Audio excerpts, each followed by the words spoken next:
Orator ఎలక్ట్రోషన్ competitions లో first prize వస్తుంది, అనర్గళంగా మాట్లాడగలదు. అట్లాగే మంచి ఫిజికల్ ట్రైనర్, వాకింగ్ ఎన్ని కిలోమీటర్లు అయినా నడిచేయగలదు, అలవాటు ఉంది బాగా. అది జగన్మోహన్ రెడ్డి గారి నుంచి నేర్చుకుందేమో. కాబట్టి ఆ రెండిటి విషయాల్లో ఆవిడ సూపర్. సబ్జెక్టుతో మాట్లాడటం ఆవిడకి ఎప్పుడు అలవాట్లేదు. అంటే సబ్జెక్ట్ మనం మర్చిపోలేము అంతే. ఆవిడకు ఉన్నటువంటి అంటే ఆడపిల్ల అనేటటువంటి ఒక థింగు, రెండోది రాజశేఖర రెడ్డి కూతురు అనేటటువంటి ఒక ఫీలింగు, ఈ రెండిటికి తోడుగా తను క్రిస్టియన్ అనేటువంటిది మూడు. ఈ మూడు అడ్వాంటేజ్గా ఎప్పుడు మాట్లాడుతూ ఉంటుంది. ఒక 3 మేజర్ కార్డులు వేసుకుని తిరుగుతూ ఉంటుంది.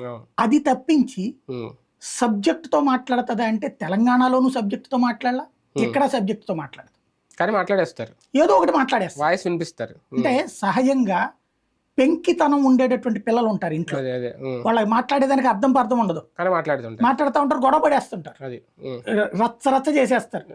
ఒక ఇంట్లో 10 మంది పిల్లల్లో ఒక్క పెంకి పిల్లల మూలంగా రచ్చ అయిపోద్ది, ఇంటి గందరగోళం కనబడతా ఉంటది. ఎప్పుడు చూసే వాళ్ళకి ఏముంటది అంటే పిల్లల్ని పడేసి బాతున్నారు తల్లిదండ్రులు, లేకపోతే ఎప్పుడు